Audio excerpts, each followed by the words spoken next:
Hello everybody, I'm Mike from F1 Fanatics. Mark. I'm Alex. And today we'll be looking at the latest news from the Formula 1 paddock. Some discussions on Formula 2.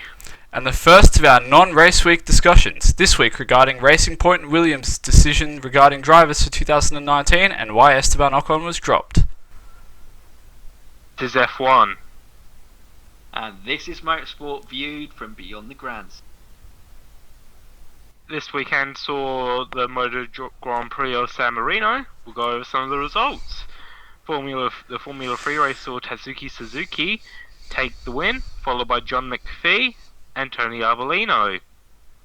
Moto2 saw Augusto Fernandez taking the win, with Fabio Di Gianantonio taking second and Alex Marquez in third. And the main feature race in MotoGP saw Marc Marquez finally win a race after having two taken away from him. Fabio Quartararo taking second and Maverick Vinales in third. And the DTM results from the weekend were Marco Wittmann got third in the podium. Very strong drive for him in the BMW. I think he's P2 in the championship now, isn't he? He's P3, I believe. He was still a big gap behind Nico Müller, but this weekend actually saw Rene Rast complete the championship, getting his second in 3 years. Yeah, Bruno Spengler came second in the second race, and Rene Rast obviously won the first race on the Saturday. Yeah, because I saw Müller would actually, if he got pole and won every race from now on, and Rust didn't qualify in the top 3 and didn't finish any of the races from now on, they would still be tied on points. However, Rust would still win it through countback. Yeah.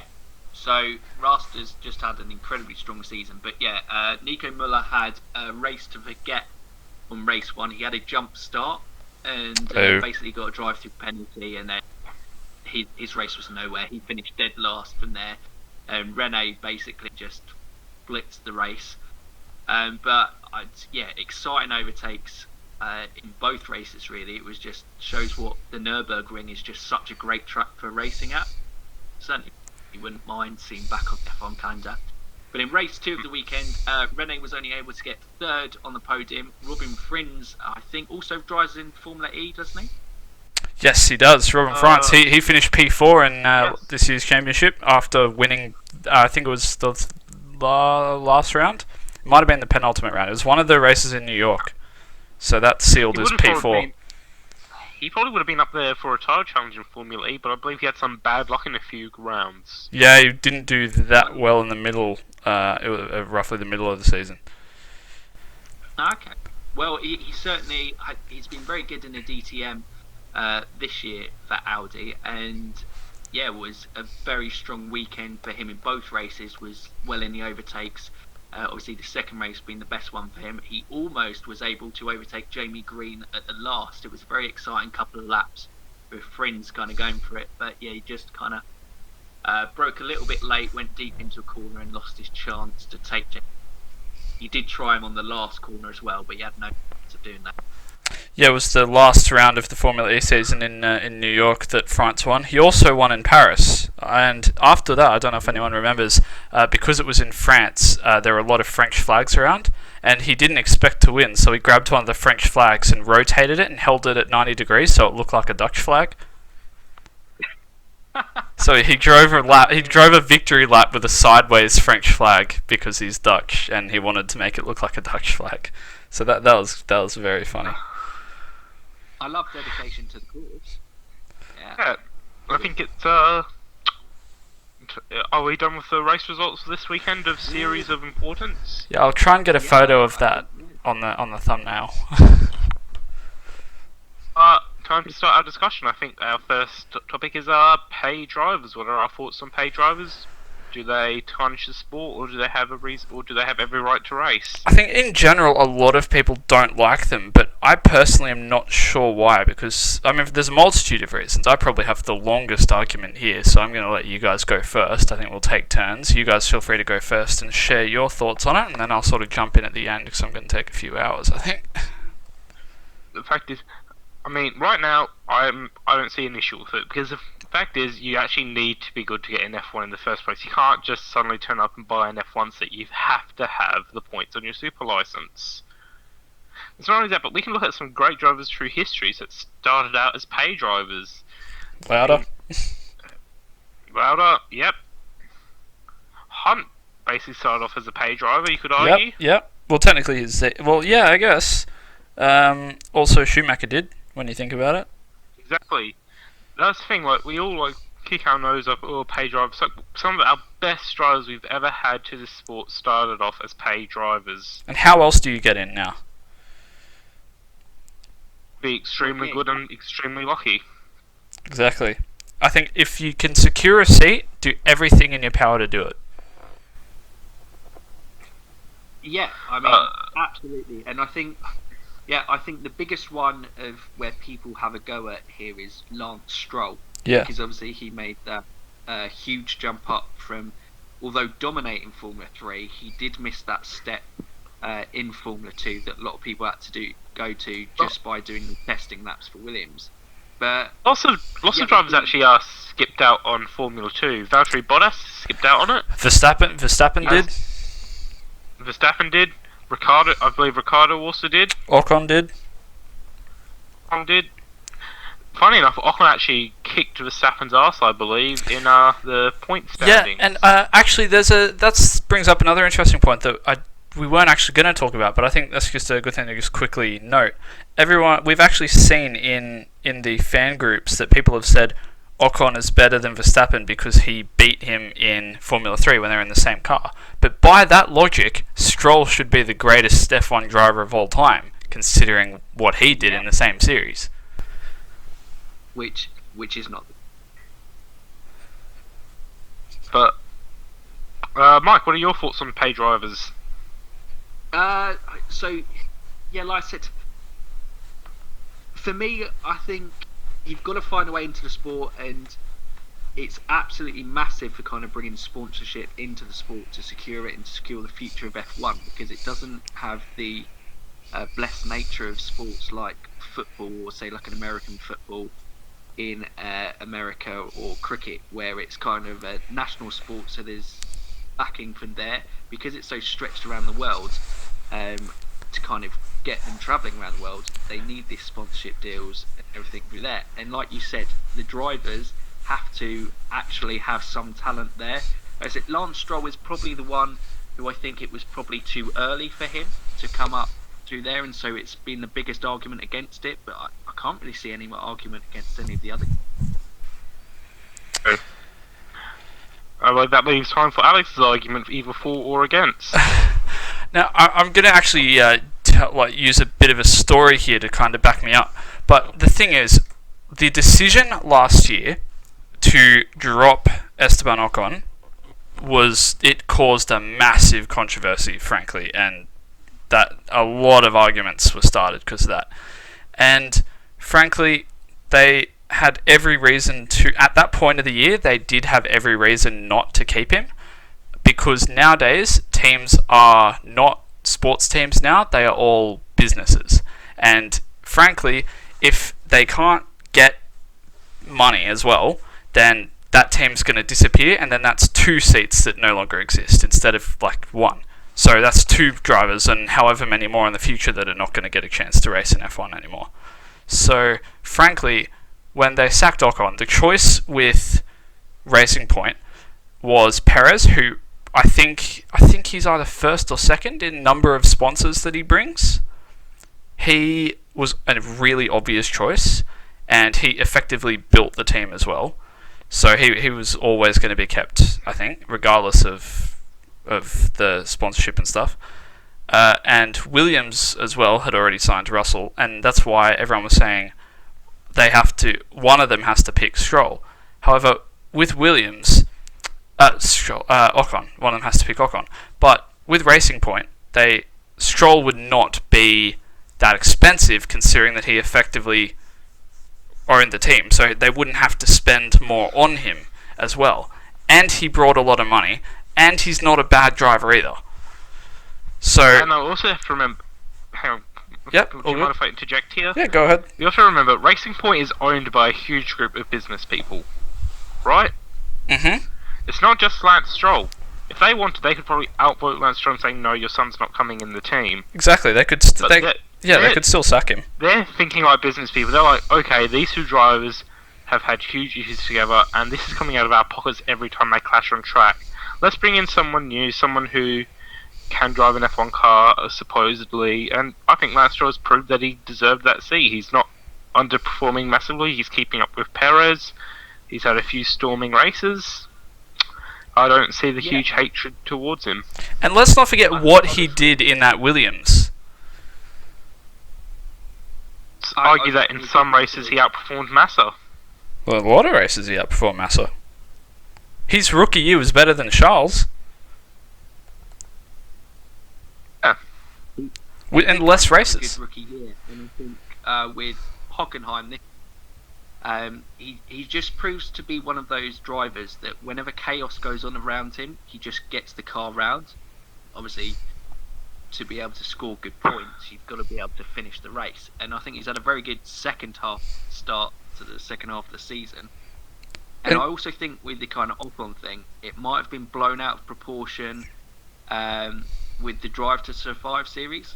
Because obviously that's kind of probably the most unprecedented access that fans have got to Formula One teams. And no one was really that big a fan of Ocon before the series came out either.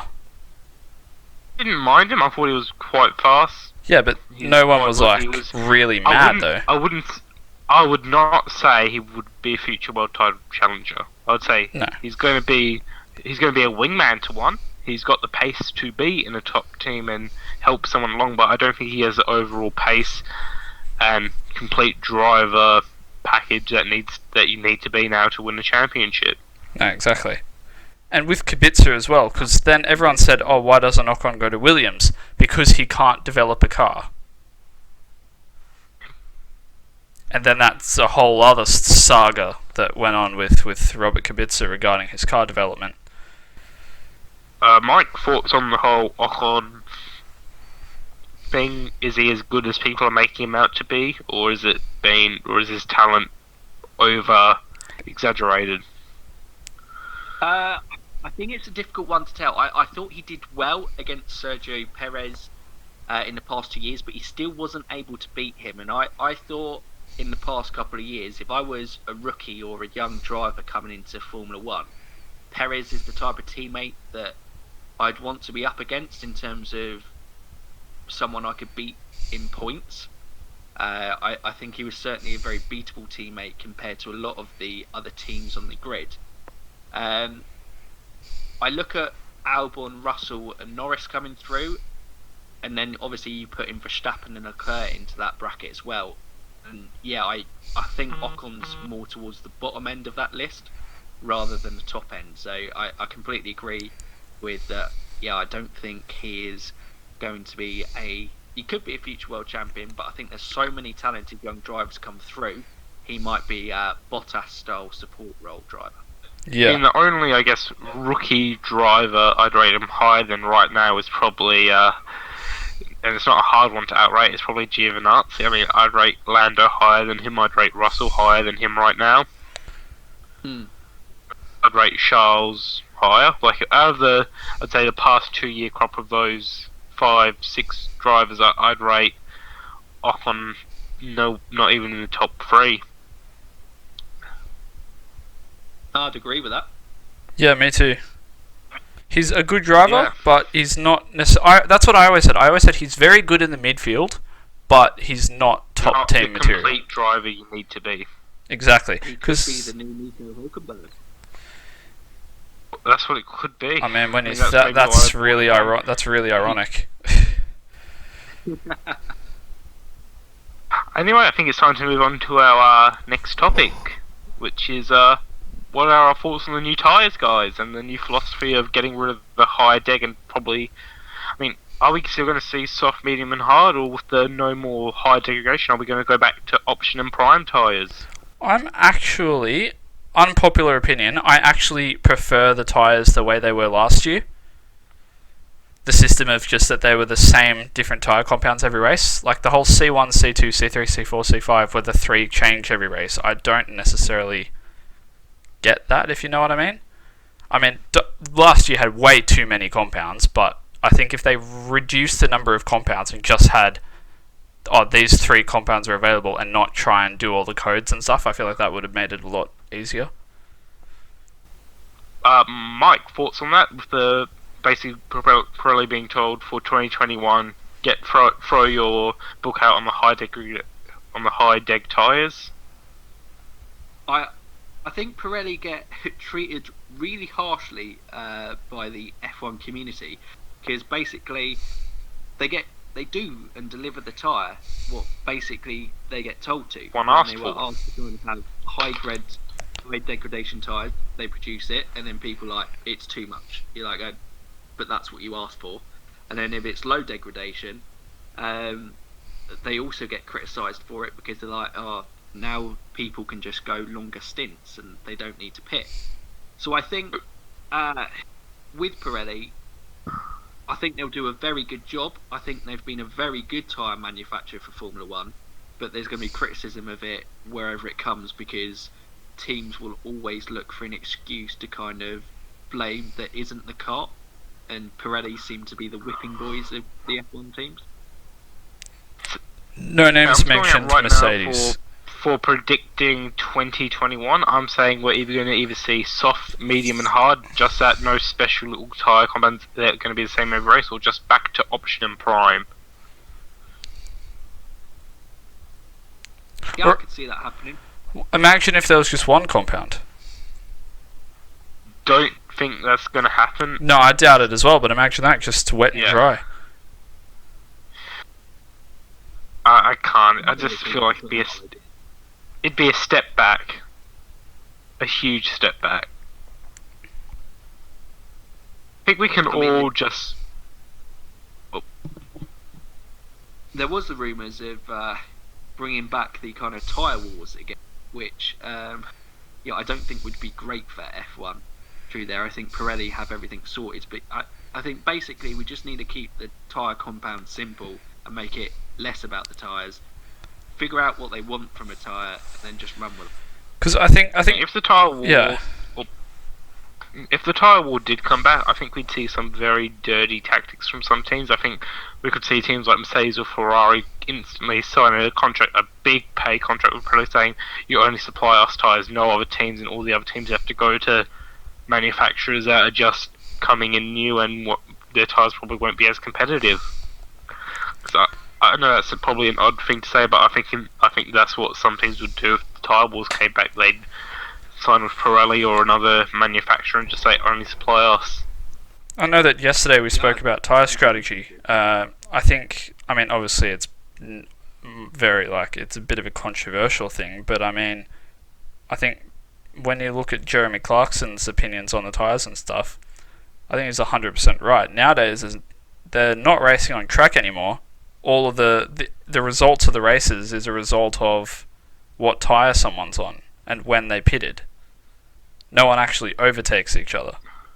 I think that's going to change now with the whole no more high deg tyres, because teams will be wanting to push. Teams can push, knowing the tyres will last longer and can be pushed more. And just as a final point, I want to say, god damn, the 18-inch wheels look good, and they look like they actually belong on an F1 car. Yes. I second that. Yeah, they look great on it was Sorokin who did the testing in the Red Bull, yes it was. Yes, it was. I wasn't sure about them before. I wasn't sure about them before, when they were first spoken about, but then when I actually saw a photo of them on the car, oofed. I think people were worried about, when they heard 18-inch, I think everyone was thinking big rims, really skinny tyres. Really chrome rims, spinning Hummer style. I think everyone was worried, the tyres are going to be so thin and the wheels are going to be so big, when really it's... not that different. I think it's actually going... No. And I think it's actually going to do a huge change to how pit stops happen now, because they are big enough where I think the whole pit stop strategy may change a bit, and times are going to go back up.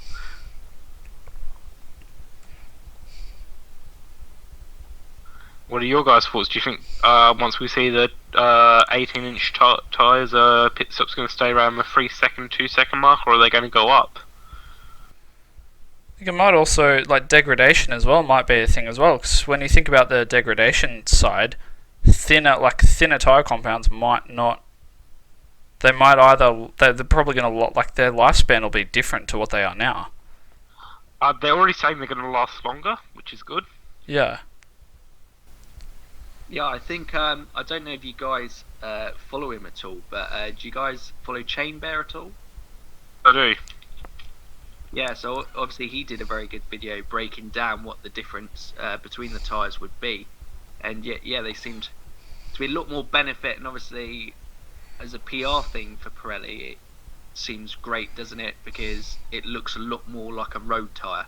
Obviously, Yeah. It's still the F1 because of how wide it is, but it's easier to sell a Pirelli tyre to people that with kind of similar wheel rim size to an actual road car than it is to the kind of tiny ones we've had in F1 in the past. I'm just happy that they don't have, like, big spinning chrome rims like on a Hummer. I think F1 fans seem to know what they don't want, but can't seem to agree on how they can get what they do want.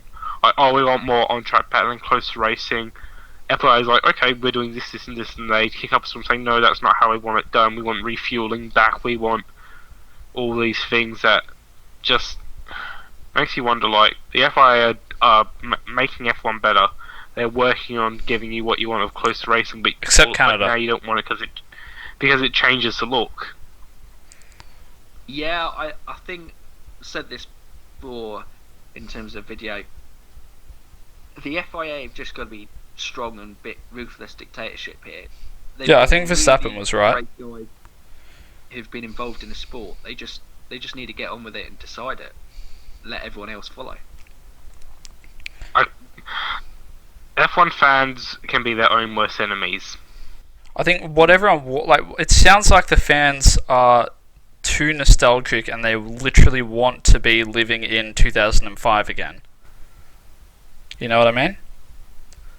They're trying to. It sounds like what everyone's suggesting is that it become exactly like what it was 10, 15 years ago.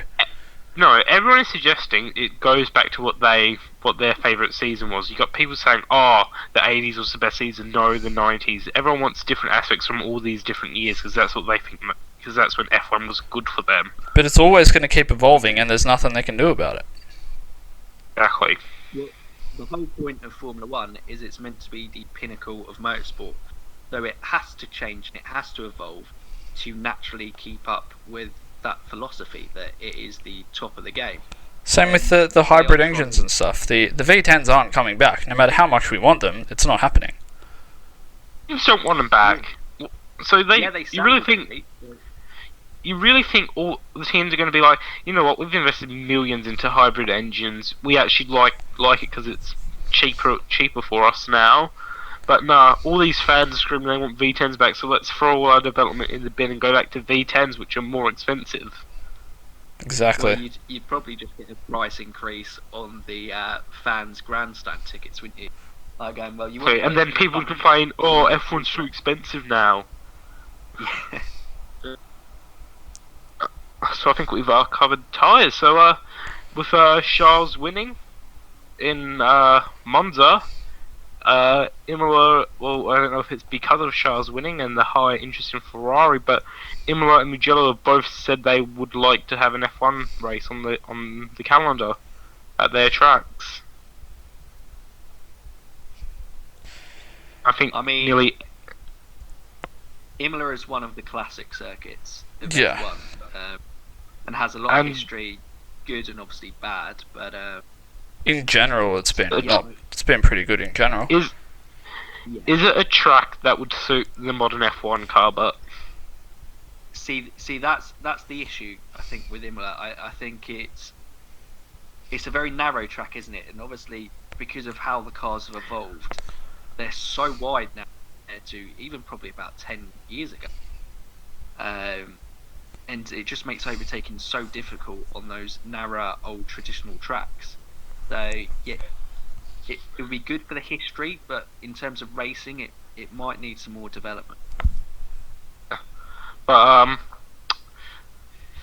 So everyone's like, I know people say, oh yeah, but they'll just rewiden the track and redo it if they get F1. I don't think they will, because like I've researched, they've just redid the track recently to get it up to the top standard for the FIA, and it's still not really wide enough, so why would they invest millions again in just a few years after redoing it? Yeah, well, it wouldn't make sense for them. I think it's more the attraction that a race circuit just likes Formula One, because it is the motorsport event that draws the biggest crowds. Well, certainly the European circuit, and the Asia market. Now, what about Mugello? Mugello or Mugello? I can't. What do you guys think of that as a possible track? Yeah, it really depends, really. I mean, it could be alright. I think we'd have to see it there again before we make a judgment, because it's been, like... When was the last time you guys saw something going on there? It hosts MotoGP, and I think it also hosts Euro Formula. When was the last time that we saw anything sort of really extremely high speed and with cars incredibly wide? I was just saying, with Mugello, it's hosted some big races. It hosts MotoGP, of course. But looking at the track, it looks like it's difficult enough for GT cars to go 3 abreast. So how's that going to work for F1? Exactly. The F1 cars are 2 meters wide. I think for me, that's a no to both. I don't want to see either. Alex? I think Imola maybe, but Mugello no. I think it's more of a track based for smaller and lower speed cars. I think that it works really well for junior categories, but not for F1.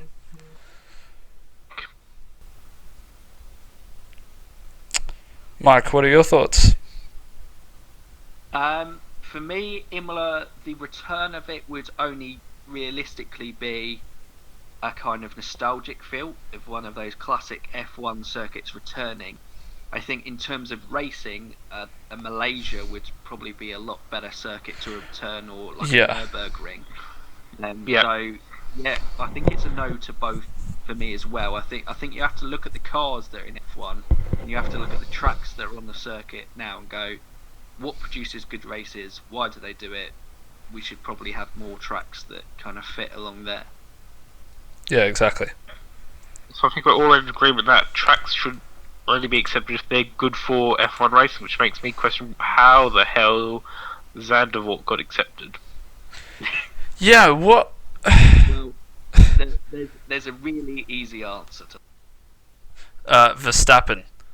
Orange Army. I mean, I know, as much as like we shouldn't like to see crashes, but would it not be funny for Verstappen to crash out the first corner of the first lap there, the very first year? I mean, he did it in Spa. Would it not be hilarious just to watch all the grandstands just empty? Spa was actually funny because you could actually see like 100,000 people leaving the circuit, like on lap 2. They all paid God knows how much money to go there, and literally their boy crashes on turn 2 of lap 1, and they all just leave. I mean, it's just mental to me. I mean, even if a driver that I liked crashed out, you just watch the rest of the race, wouldn't you? Yeah, even if you... I think you only really see that from Verstappen fans. I mean, Ricciardo crashed out of the AusGP and you barely saw a single movement. Well, no one moved. There was a massive come from the crowd, but no one actually left. I mean, no one left the German Grand Prix when both Mercedes... Well, one Mercedes crashed out, one crashed out twice, but still managed to finish. And yet they all stayed, so it makes you wonder, are Verstappen fans fair weather fans? If he suddenly lost his contract and ended up at Williams due to some weird series of events, would they still be going to Grand Prix? Ooh. I think they'll follow Max wherever. But if he isn't competing near the top for race wins, that interest certainly would dwindle, I reckon.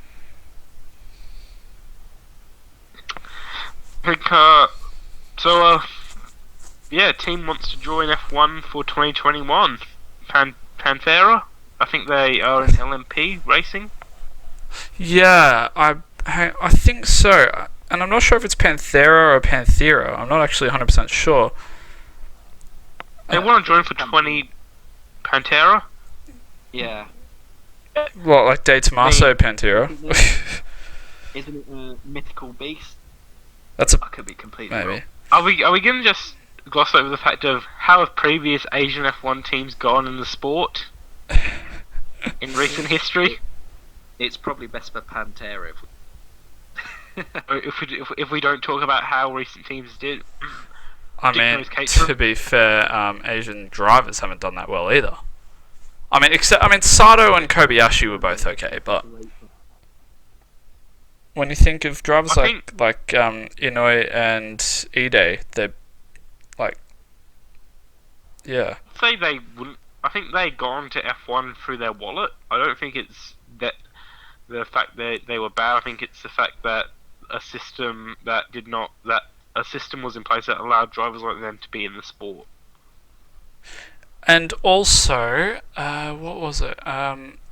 Honda is trying to blackmail. Well, I use the word blackmail loosely, but they're very, very, very forcibly trying to convince.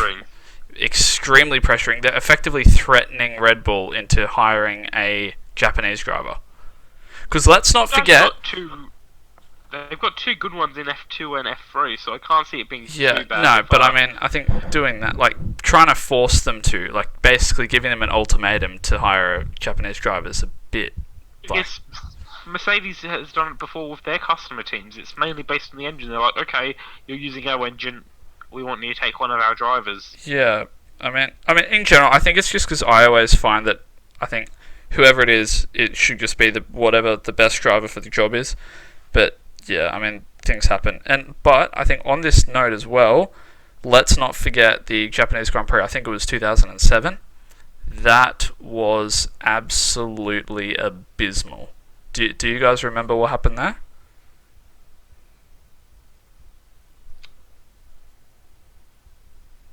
Reminds me.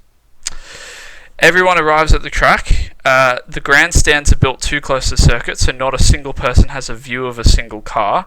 The shuttle buses are all cancelled and the track is locked down, so no one's allowed in or out because it was raining, and apparently, so no one can get to the track. And also, all banners and flags and whatnot are banned. All team memorabilia, everything to do with one of the teams is banned unless it's for Toyota. What track was this at? This was at Fuji. I thought so. I was like, I was thinking, didn't that track lose its license? Basically, be semi-banned from hosting an F1 event again. The owners. Yeah, that's why they've been. I mean, they hadn't raced there for ages, for 10, 15 years, and then they came back just for the one, and then all hell broke loose. But I think it was actually Toyota themselves spoke out against it as well. Because I think everyone was against it. Back on the Panthera, so do you think we're going to see them in 2021, or are they going to listen to Ross Brawn and wait to 2022? I think if they were going to do it, I would personally think 2021 is by far the best choice, because that's when the regulation changes. Because I don't know if you guys remember, Mercedes in 2013, they didn't do much with their car on that, because they put all of their effort into 2014 for the regulation change, and look how that turned out. Mike? I suppose the difficult thing for them is, and it's the difficulty with all teams at the moment, is we actually have no idea what the 2020 rules are yet. So got a rough idea from the release. Yeah. We do have a rough idea, but things can change there. You kind of want it solid before you start investing money. Because we still know nothing about the engines or anything. Exactly. I know there was talk of the the MGUH getting dropped, wasn't it? Yeah, no, I think you're right on that one. But for me, I think 2021 is the best entry because everyone's kind of be on the same playing field. I've got to agree with that. 2021 is the best year to enter. It means they can, use the data and, be ready for 2022 and hopefully not be a Caterham. Braun's probably scared that Pantera will turn up to be like Brawn GP. They're going to start a new one. They're just going to dominate straight away. So he's trying to give Mercedes a bit, or Ferrari and Red Bull a bit of an advantage. Just give them an extra year. He's still a Ferrari agent. Well, he's still and Mercedes as well. He founded he founded the Mercedes team, the current one. Exactly, yeah. Imagine if Panthera did turn out to be another Brawn. I mean, that would be an amazing story. But yeah, they've got experience with the hybrid type engine from their experience in, I guess, endurance, LMP. In, I guess, similar experience, similar type of engine. So maybe they know the way to handle it, treat it well, make it last long. Yeah, I get what you mean. That's why Porsche's going to do well in Formula E. But now it's on to probably a topic that's either you think is great or bad. 22 races, good or bad? Alex? Good for fans, good for... championship could be good or bad, it depends. But in general, it kind of takes a luxury away from Formula 1 because, once again, it is the pinnacle of motorsport, and if it happens every week of the year, then it takes something away from it. There's no anticipation, there's no long wait, there's no build-up. It's just it's literally a regular 9-to-5 job for the drivers. That's just 7 days a week for the full year, and that's not what we want.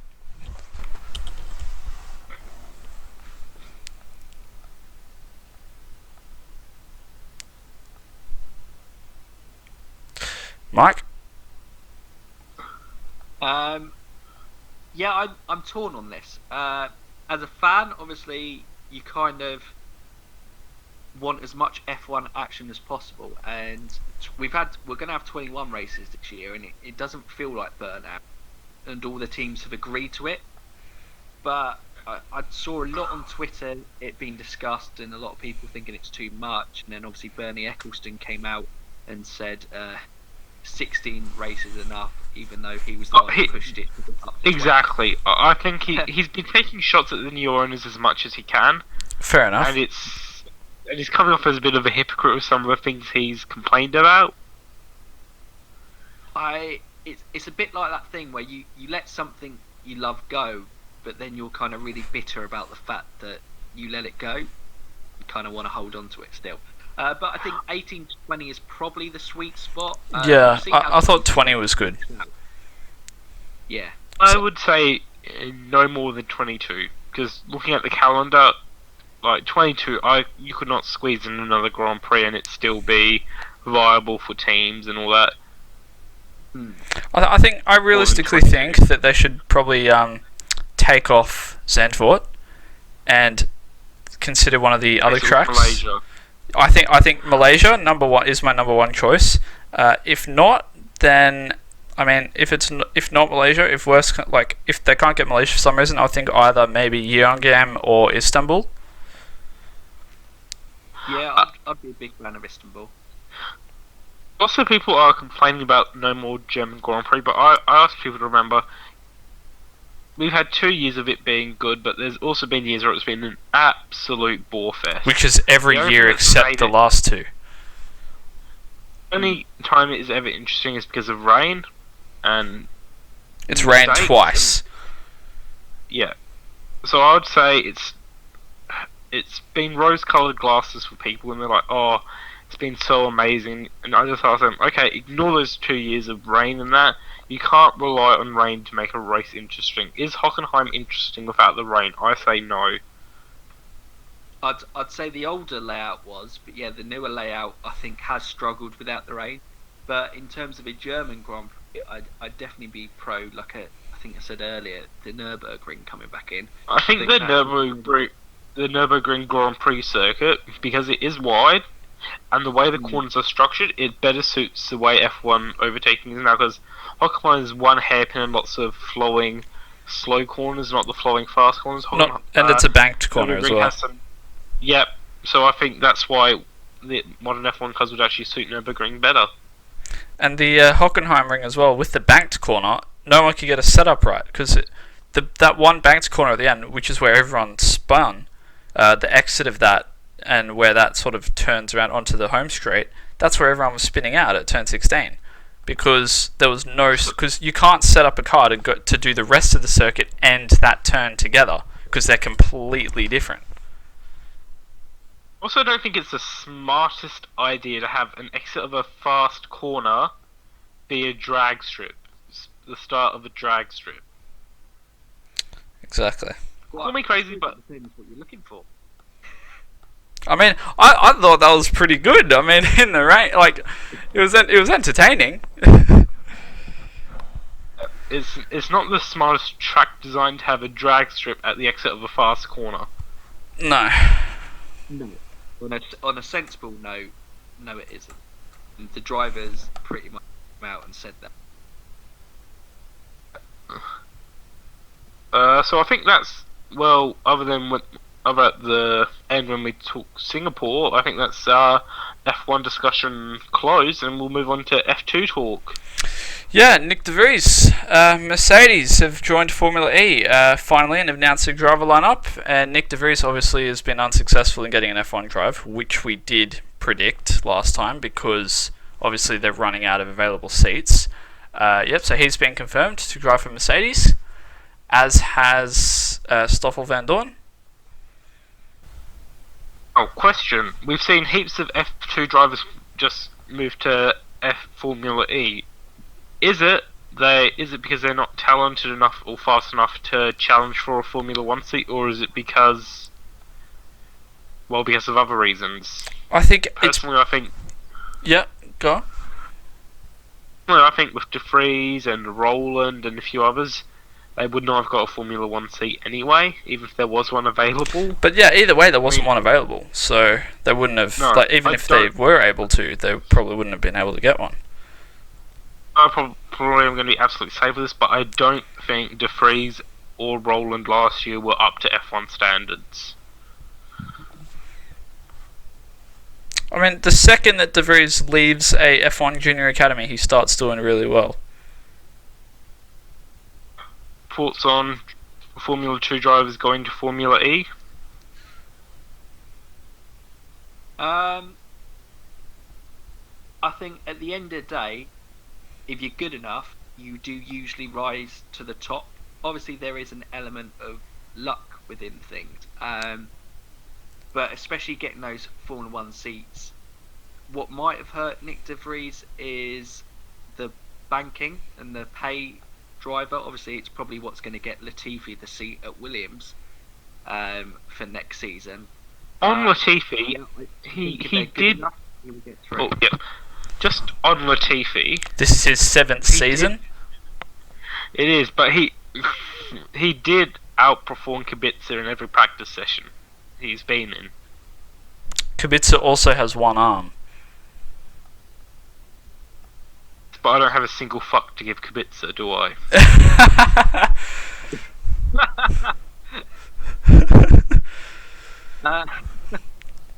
Well, yeah, Latifi's obviously beaten him, so on track performance is going to... But I think we might have spoken about it in a chat in terms of Kubica might drop to become the reserve/test driver, and then they use what Kubica's probably really in Williams for this season, which is the development side. The thing is, can he develop an F1 car? Does he know how to develop an F1 car, how they are in the modern era? I've no idea, but he's had a lot of time on the sidelines, and he seems a pretty intelligent bloke, so I'm going to veer on the side of yes. I'm going to be on the side of he may not be able to develop a car, but he probably could help develop a driver. That could work. Yeah, I was going to say Latifi could almost be... I mean, they could almost pull a backmarker Barrichello. If that's a thing. I mean, I did make up that term, but you know what I'm trying to say.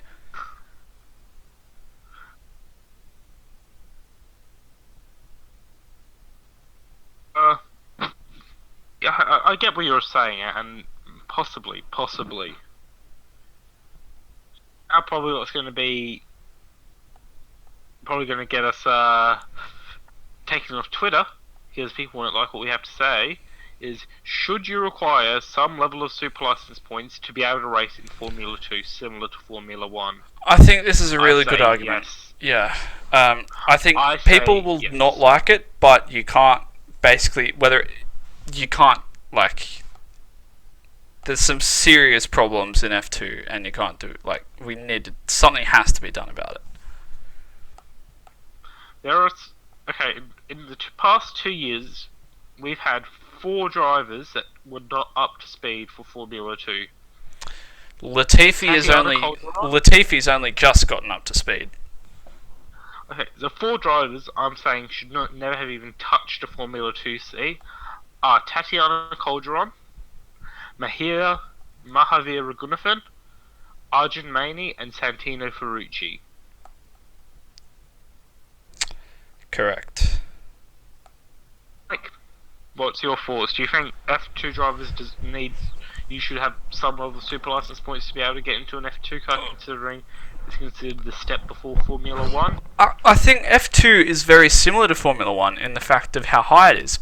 And there are so many championships that come just below F2. So I think even if they implement a minimum of 20 or 25 super license points, and that'd be good enough. I think 10 or 15 is a bit, because the FIA gives regional Formula 3 and Formula 3 10, 15 points, so maybe 10. So if you're second in the British Formula 3, I reckon you should be able to hop in an F2 car. Or your regional Formula 3. I think 10 points is a happy, it's not considered extreme, but it's also not considered a free pass. Let's get our guest's opinion. Mike, what's your thoughts on should F2 require super license points? I'm inclined to agree with you guys, to be fair. It's not something I really kind of thought about before you guys mentioned it as a discussion topic, but look, it's a junior series for Formula 1 and you're meant to be producing the best drivers, and even if that sometimes means some years you're going to have less drivers on the grid, the best of the best on and proven best of the best, you're going to increase the rate of drivers promoting into Formula 1. So it just seems sensible, and there's no point just filling seats for the sake of filling seats. And I would say that some drivers in Formula 3 right now deserve a Formula 2 seat more than some people already in there. The current, I believe he's not the Formula 3 champion yet, but oh god, his name just slipped me. His birthday was all over Twitter and everything. Robert Schwartzman? Schwartzman, that's it. Schwartzman, yeah. I'd say he deserves Formula 2 seat more than Mahavir Raghunathan, as does Armstrong. He probably deserves it more. Armstrong's very good. So is Yuri Vips as well. He's bloody amazing too. Yep, we've got some amazing Formula 3 drivers that probably would have happily stepped up to Formula 2 if they had a seat, but they couldn't because I'm saying this, one of those seats that an F2 driver has was given to them for political reasons only. We're not saying who or why, and yeah, feel free to attack us in the comments, report us all you want, but you can't really disagree with us, sadly. And we hate saying it. We really do hate saying it, but that's the way that it is. Do you dare step on this landmine of what we just mentioned? I mean, look, regardless, yeah, I think I think everyone's probably figured out who you're talking. But yeah, look, if you're so far off the pace that you're not even competing for points, or you're not gaining points in the series, then you shouldn't be in that series. Bar, obviously, if you have the case of a Williams where the car is so far off Formula 1, it's not really a fair reflection on George Russell's ability. But in Formula 2, where the cars are so similar, A lot of it's same spec, isn't it? I haven't just made that up, have I? In Formula 2? Yeah. Yeah, the cars are all identical. They have the same power units and everything. It's all down to how good the team is, obviously, 'cause you can't have a team with an incompetent pit crew really winning a title, but it's all down to the personnel. Yeah, exactly. Yeah, and the setup. But you can. I'm going to say this. The drop we're talking about is Tatiana Calderon, and obviously her crew that she has behind her is obviously capable of producing a winning car for F2 and a point-scoring car as. When you look back at Antoine, as a late teammate Antoine Hubert proved. but for some reason, once again, we're not saying. I think obviously this is a serious thing that we need to point out.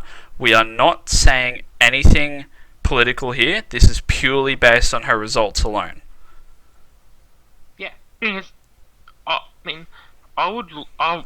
there's going to be a female driver that deserves an F2 seat, it is Jamie Chadwick. She's proved herself in other junior series.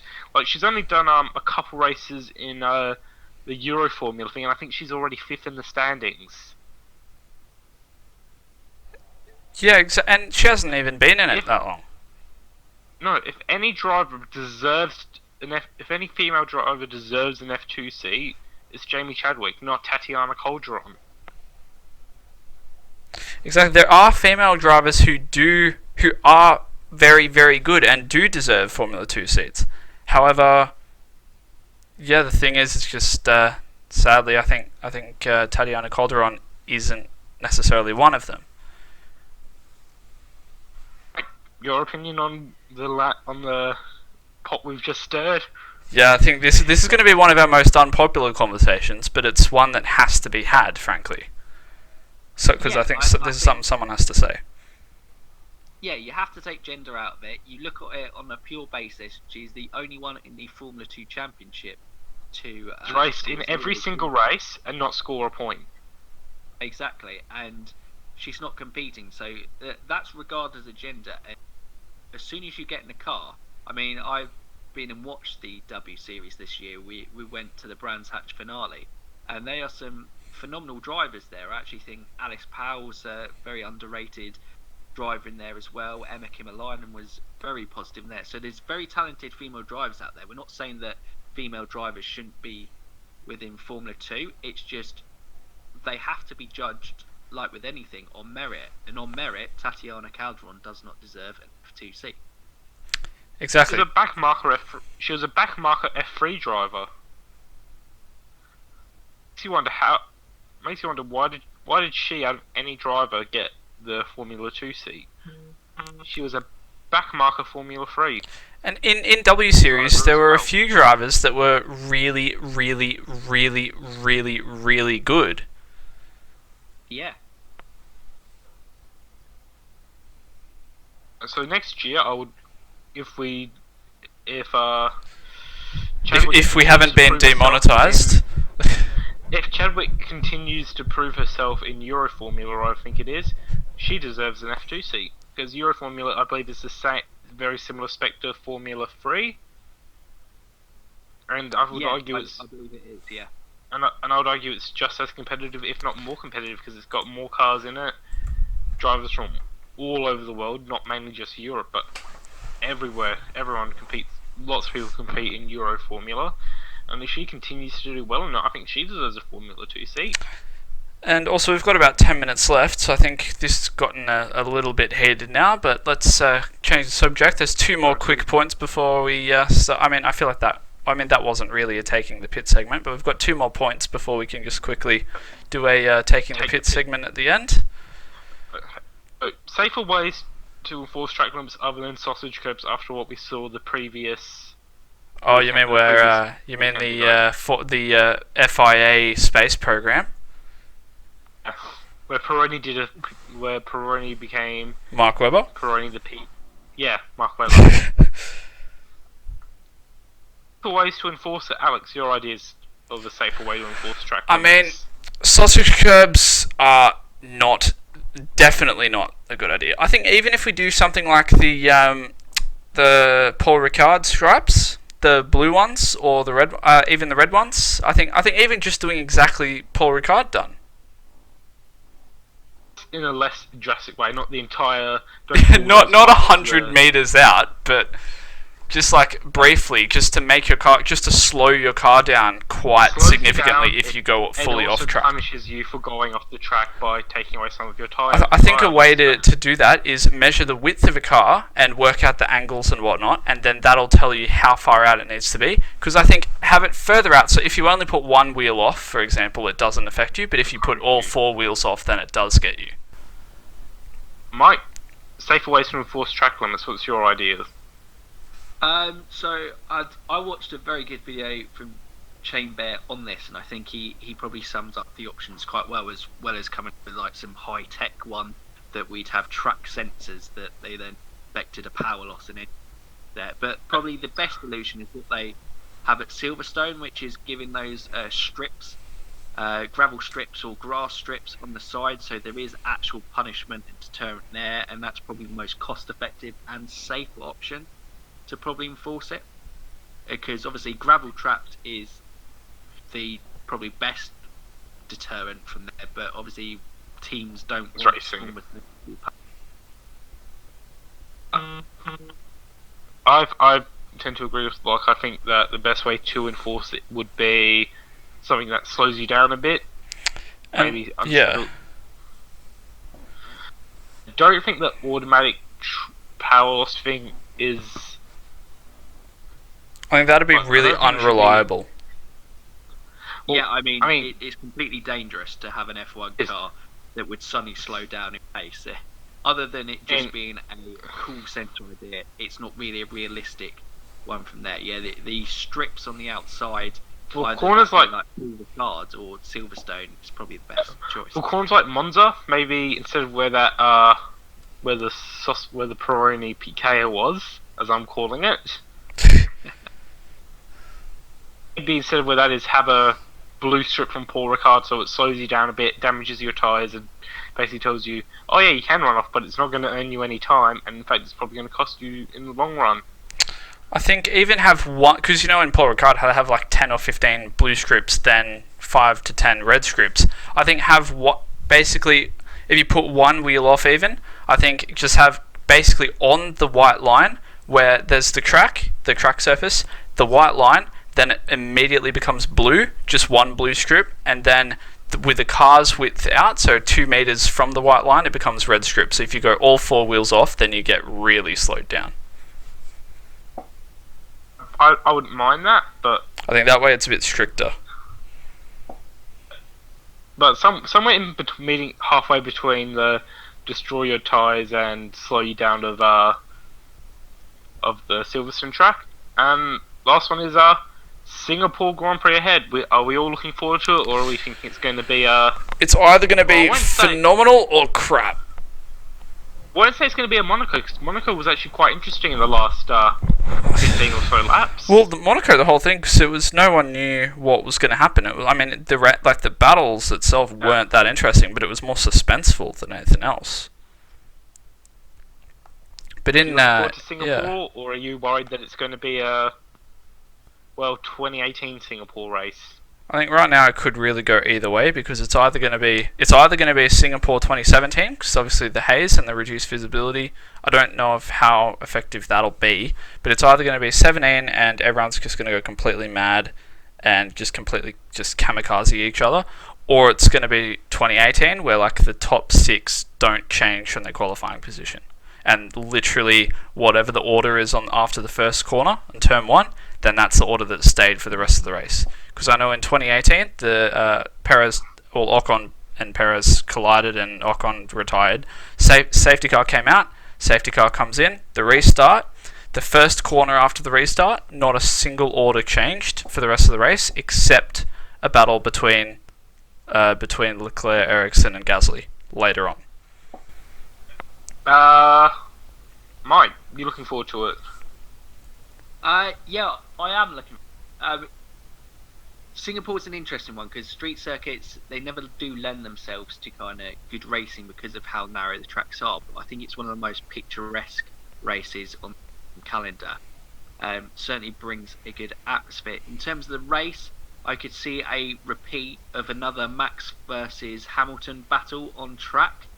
Obviously, last year, it was a procession between the top six. It almost kind of had a weird battle, didn't it, with Lewis and Max, because Grosjean and Sorokin, I think it was, were battling on track, and they both got 5-second penalties, ignoring the blue flag, which Max almost took advantage of. But yeah,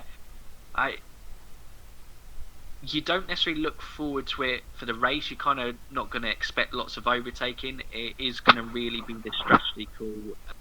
See if we could get any sort of close on track. Yeah.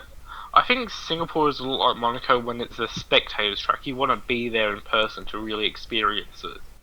Yeah, because a lot of the time it's not that great watching on TV unless it is something like 2016 or 2017. So, I think it's time for everyone's favourite segment, Taking the Pits. Who are we taking the pits out of today? Mike, is there any most... Who are we taking the pits out of today? Who are we taking the pits out of today? Mike! Guys, Mike. yeah, brilliant. Jeez, come on as a guest, and I'm the victim of taking the pits. Should we be controversial? Should we take the pits out of Nico Hulkenberg? Oof! I mean, we could upset people. I mean, so what Formula E team is he driving for next year? Hang on a second. Imagine if it... Oh! Hang on. Takeda are actually announcing their other driver tonight, and whoever it is a tall, skinny, white guy with good dance moves. That's all we know. And he always wears a cap. And They revived Nicky Lauda from the dead.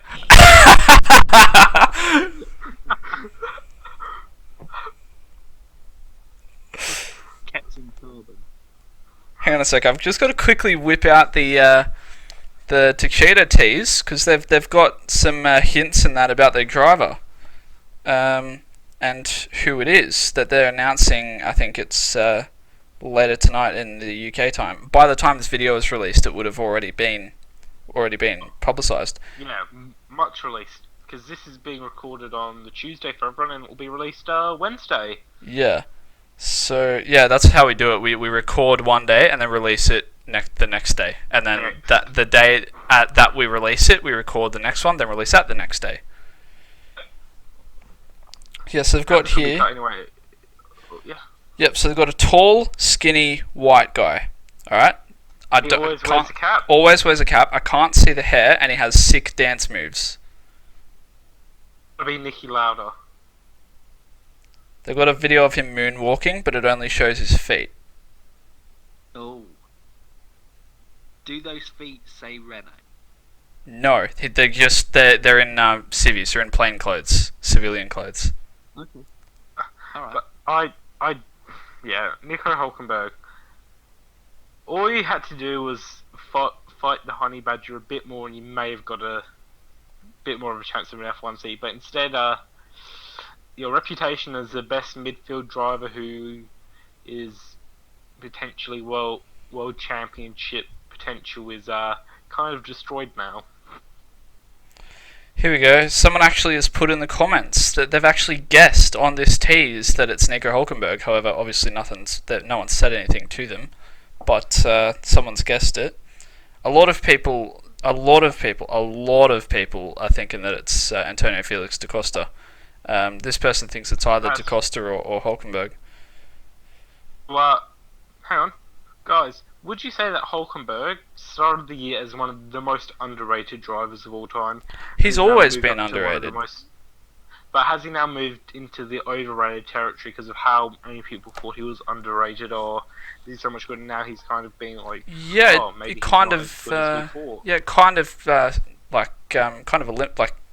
eliminates itself, I guess. I agree with that. Mikey went from severely underrated to... Mikey? Did Mike, you were severely underrated, now you're severely overrated. How's that feel? Is that what you were saying, Mark? Yeah, that's what I'm saying. Speaking from personal experience, I can relate to Nico Hulkenberg a lot. Obviously, as I started this podcast with you guys, I think we started as an underrated channel, and now we're an overrated channel. Everyone was really keen to have you on, and now it's just completely been ruined, and no one's watching ever again. Yeah, Now you've they're been. like, Yep, you've been. just end this episode quick. Yeah. Let's get Michael. We need a new guest. Come on. So, You've Just to you've ruin been it. skinned alive and hung out to dry. Oh my god.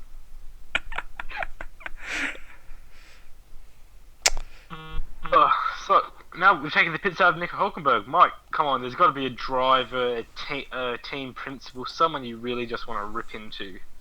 Because this is where no one is safe. Cyril Apatow has said that the Renault. There seems to be a heavy Renault. I suggest here. Maybe I'm anti-Renault since Fernando Alonso championship. Well, he says that they're on the same package as McLaren, and I was like, well, I think that the points table probably says something different to that. I think he meant engine package. Yeah, because I was going to say the engines would be the same. That's why I reckon they are 1,000 horsepower if you look at McLaren. Yeah. But, you know, he always seems to come out quite arrogant and always have a chip on his shoulder with things. And almost Well, he's French, isn't he? I mean, He's French. with Alain Prost now being a lot more, will have a lot more power in the team. He's never really been on side with Abitable. We've seen him disagree with him on multiple statements. Should Abitable start watching his words with Prost's new power in the team? He certainly could, because Cyril, for me, is probably my least favourite team principal out of all of them. Franz Tost. Oh, I think Franz Tost is harmless. He just doesn't really offer. He's harmless, but he says a lot of very offensive and bad things. Well, does he? Yeah, has anyone seen the Paddock Christmas video? No, I haven't. They went around and asked random. It was at the end of 2015. They went around the paddock and they asked everyone what they wanted for Christmas, and Franz Tost was one of the people that was asked the question. So I suggest if you haven't seen, I won't say what happens, but I suggest if you haven't seen that, you can go and watch You it. gotta tell us now. You gotta tell us, what did he ask for? He didn't actually ask for anything. I can't actually remember exactly what he said, but there were a lot of expletives involved, and he just had to go at anyone who has anything to do with Christmas and celebrates it, and how he thinks it's a stupid excuse for people to be happy and whatnot. Oh, so he was reasonable about things then? Sounds like a cheery individual. I said it I worded it in a really nice way, nicer than what he sounds said. like a cheery individual. It explains where Kvyat got his personality from. I mean, we share Abitable and Franz Tost, but can we talk about the most forgettable team principal ever, Frederick Vasseur? I was about to say, Fred, yeah. He's actually really cool, I think. He's very cool, he's very friendly, but he's just... I'm willing to bet if you asked F1 fans who's the Alfa Romeo team principal, it would take them a while to be like, they'd be like, he's Alberto Ascari. Yeah. They would say Kimi Räikkönen, probably. Oh, you mean Ice? It's not Alfa Romeo, it's Iceman Racing. Exactly. Thought it was Mr. Whippy F1 team. Sorry? No, it's not. Whippy F1 team. It's not a car. Yeah, why are they even in F1? They don't even have cars. Who? Alfa Romeo, they can't be in F1. They don't follow they don't follow the regulation, and they can't actually be in it because they don't have cars. Just say Alfa Romeo don't make cars? Yeah, they don't. Right, expand. I feel like there's a point coming here. It's not a car. It's an Alfa Romeo. Oh, You were waiting for like a really good punchline then, and I just completely ruined it. No, that's Nico Rosberg. I was gonna say Nico's already done that. No, but I mean, No, someone's actually giving Nick. Hang on, someone's giving Nico Rosberg a run for his money on the new Jack Villeneuve title. yeah. Jolie and Palmer. Oh, actually, yeah.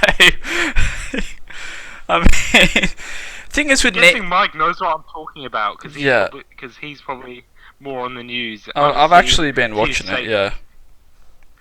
I mean, he writes for the BBC, and he was like talking about how undeserved Leclerc's victory was in Monza. Yeah. He's not as bad as Brundle. I literally, I think I read one article, because I think he's only just started it from this year. Read it, and I went, it's not for... Right. And the thing is, he actually, in a similar thing, he applauded Verstappen's overtake of Leclerc in Austria, yet chastised Leclerc for a similar thing. Similar, identical, if anything, less bad. Yeah, I think Nico, right, he was... All of his stuff was really good and really insightful and really good quality until this year, and like, I don't know what the hell happened, but... I've got a theory. Oh, He just wants that. He just wants that Mercedes AMG G1. AMG 1. That's all he wants. A Project 1 car. He's already bought it though. He just hasn't had it delivered yet. He's waiting for it to get delivered. He's like, okay, gonna say nice things about Mercedes, criticise every other driver. Got it. Okay, I can go back to normal now. Yeah, I reckon, eh? I mean, pretty smart. He's basically doing what Jeremy Clarkson did before when he wanted the Ford GT. Yeah. But yeah, I think we'll finish off with a quick note. Happy 59th birthday to Damon Hill, and happy 90th birthday to Sir Sterling Moss. Yes. And I think, like you guys tweeted on Twitter, didn't you? Yes. Greatest F1 driver never to win a Grand Prix. I said arguably, because obviously that's open to a lot of conjecture. Because I mean, there's a lot of other ones as well. Like when you think of Charles Villeneuve and Ronnie Peterson and stuff, but he's definitely easily one like up there. No, he's the greatest. Full stop. Not having it any other way. Greatest to never win. And he would have won it, but he was too much of a gentleman. Twice, actually. Because think about it, right? 1 year, his teammate broke down, so he stopped his car, got out, and gave his car to him, and then lost that championship. That was 1956. And then in 1958, he needed Hawthorn to break down to win the title, and then Hawthorn ended up beaching his car and getting it stuck on an uphill bit. So Moss pulls over, instead of winning the title, helps unbeach Hawthorn's car and teaches him how to go up the hill correctly, thus losing the title. Guys, breaking news, we've got to include this. The 2020 Formula 2 calendar has just been released, and they've added a race to it. That was about an hour and a half ago or something. That was a while ago. But we should still bring it up. Yeah. And guess what track got added?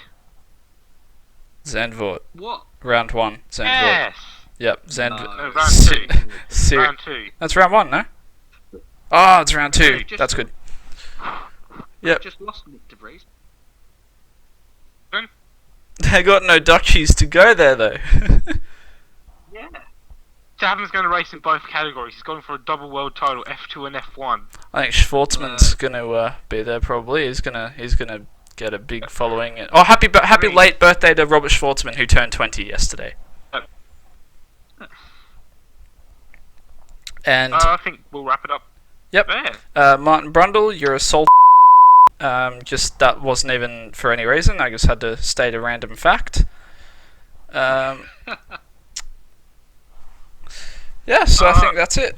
This has been another episode of Beyond the Grandstand. Thank you, Mark. Thank you, Mike, for coming on and sharing this with us. It's been very, very good having you here. We'd love to have you on again. You and Ash, actually. Thank you guys so much for having us on. Loved coming on the show. Think three great guys going to talk about F1. We all love talking about F1. Guys, if you are new here, drop these guys a subscribe. And don't forget to go and subscribe and follow F1 Fanatics, and make sure that you definitely subscribe to them. They run their podcast as well. They're a lot more regular. If you want breaking news and get it on YouTube, these guys will get it out to you as fast as they can. Pretty good at that. We, on the other hand, being in Australia, will probably take you 5 days to get the news to you.